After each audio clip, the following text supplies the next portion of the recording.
America ने Iran पे हमला बोल दिया है। जी हां, डोनाल्ड ट्रंप जो कि खुद को शांति दूत बताते हुए 2025 की जनवरी माह में अमेरिका के राष्ट्रपति के तौर पे शपथ लेते हैं, जून महीने में कहते हैं कि उन्होंने पिछले 4-5 महीनों में शांति के लिए यानी कि वैश्विक शांति के लिए इतने प्रयास किए हैं कि उन्हें शांति का नोबेल 2-3 बार दे दिया जाना चाहिए था। लेकिन अंततोगत्वा हमला बोल दिया है अमेरिका ने ईरान पे। इजराइल और ईरान के बीच चल रहा बैटल अब एक बड़े वॉर में बदलता नजर आ रहा है और अमेरिका जैसा महाशक्ति देश एक लंबे समय बाद युद्ध में उतरा है। दुनिया किस दिशा में जाएगी, इसकी बजाय आज बात करेंगे कि अंतर्राष्ट्रीय मीडिया में कौन था वह जो सबसे पहले इस आहट को भांप सका। जी हाँ, आपका फेयर ऑब्जर्वर पर हमारे लिए लिखे एक आर्टिकल में ये सबसे पहले बताया गया कि अमेरिका जल्दी ही युद्ध में उतरने वाला है और इसी आर्टिकल पे आज बात करेंगे। नमस्कार, मैं प्रदीप हूं, आप फेयर ऑब्जर्वर हिंदी देख रहे हैं। तो बता दें कि अमेरिकी सेना की 250वीं वर्षगांठ पर एक परेड आयोजित हुई और इस परेड का जो घटनाक्रम था, उस परेड के घटनाक्रम ने सबसे बड़ा इशारा दिया और फेयर ऑब्जर्वर पर हमारी लेखिका एशली ग्रीर ने एक आलेख लिखा और बताया कि अमेरिका जल्दी ही युद्ध में उतरने वाला है। फ्लैग डे अर्थात 14 जून को, एक सप्ताह पहले अमेरिकी राष्ट्रपति डोनाल्ड ट्रंप का बर्थडे था और इसी दिन 250वीं वर्षगांठ मनाई गई अमेरिकी सेना की। लेकिन इस परेड का संदर्भ और उद्देश्य साबित कर गया कि अमेरिका अभी युद्ध में उतरने वाला है। 14 जून 2025 को फ्लैग डे के मौके पे अमेरिकी सेना ने 250वीं वर्षगांठ मनाई। साथ ही डोनाल्ड ट्रंप अपना 79वां जन्मदिन मना रहे थे। वाशिंगटन डीसी में कॉन्स्टिट्यूशन एवेन्यू यानी कि संविधान पथ पर टैंकों, हेलीकॉप्टरों और तेज हार्ड रॉक संगीत की गड़गड़ाहट के बीच जो है वो कोशिश थी कि भावनाएं जगाई जाए। युद्ध अपरिहार्य होने से पहले नशों में चेतना फूंक दी जाए, धमनियों में जो धड़कन है उसको तेज किया जाए ताकि युद्ध अपरिहार्य होने से पहले अमेरिका की राष्ट्रभक्ति जगाई जाए, भर्ती को बढ़ावा दिया जाए ताकि अनिवार्य सैन्य सेवा जो है, जिसे ड्राफ्ट कहा जाता है, उससे बचा जा सके।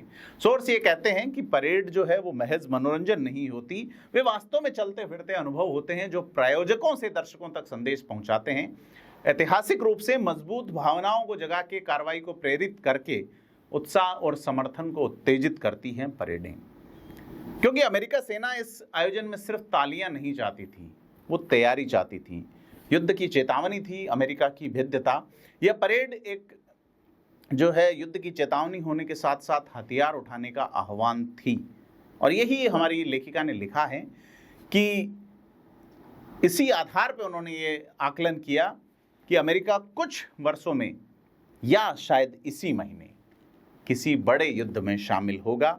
और वो हुआ, क्योंकि अमेरिका लंबे समय से सीधे तौर पे उसमें किसी युद्ध में इन्वॉल्व नहीं था। तो बीते एक दशक में अमेरिकी सेना के मनोबल, उत्साह और भर्ती में गिरावट आई और लंबे समय तक शांति के दौर में लोग भूल जाते हैं कि युद्ध सिर्फ एक अवधारणा नहीं है या कहीं और होने वाली घटना नहीं है, वह एक वास्तविक और आसन्न संभावना है जिसके लिए निरंतर सतर्क होना होता है।